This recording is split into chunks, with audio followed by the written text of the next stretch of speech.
Growing up, we went to church pretty much every Sunday, but I don't think I ever fully understood the impact of like what Jesus did. I just knew that like, yeah, I believe that happened.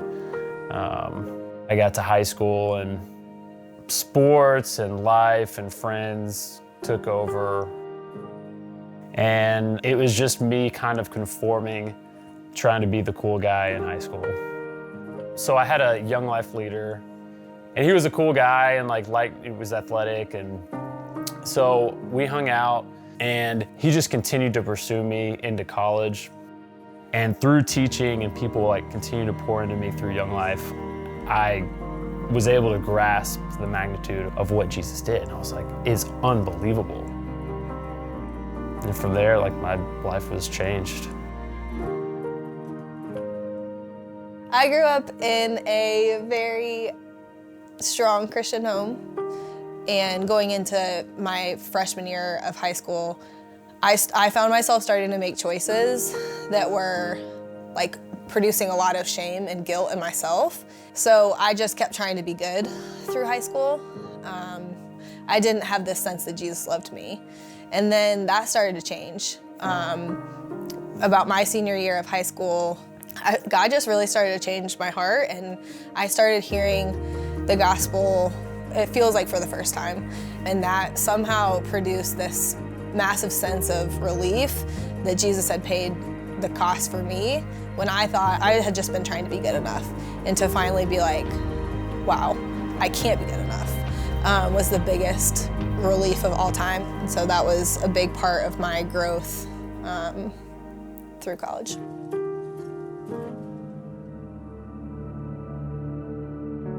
The first time I met Megan was just walking to class, and a friend introduced us, and thought maybe I kind of like this girl.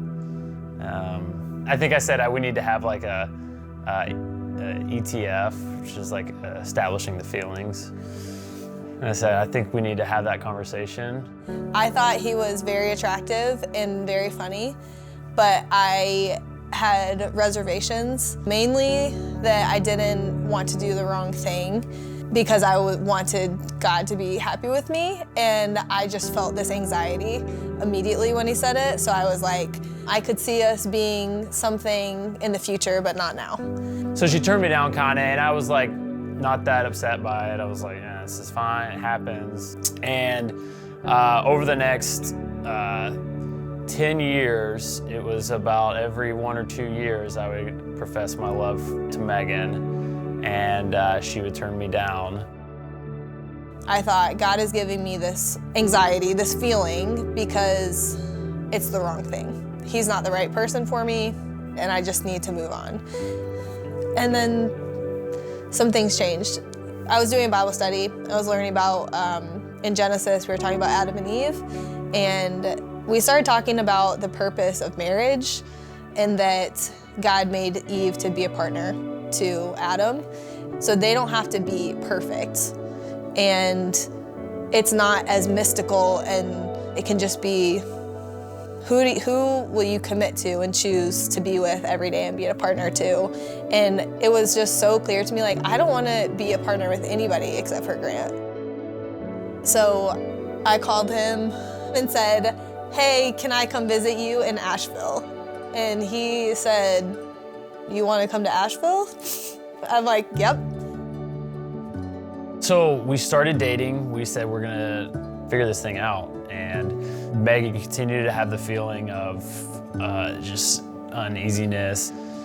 And I had a couple people in my life that are followers of Jesus and said, just know that the person you're marrying is this person. Like, she might feel better, she might not. But like, you can't make this decision saying things will get better if. So a couple of days went by, and I said, if you are committed to this, I'm committed. She moved here, and then we got engaged, and she's like, oh, I feel better, you know? And a little while later, we got married.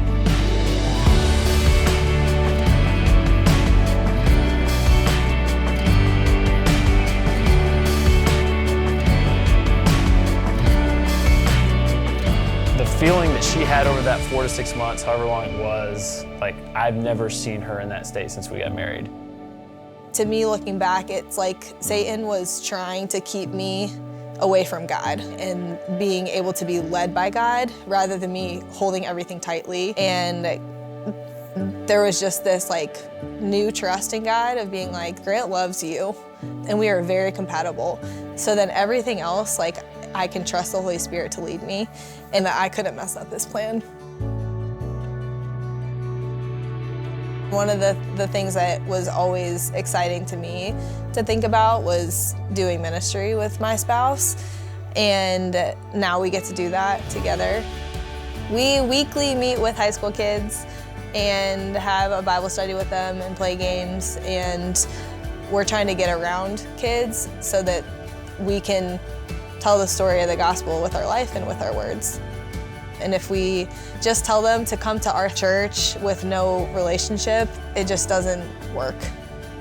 We are at this point tremendously thankful that God has allowed us to marry each other, be in a relationship with one another, surrounded us with believers who encourage us, and then now gives us the gift of being able to do ministry together.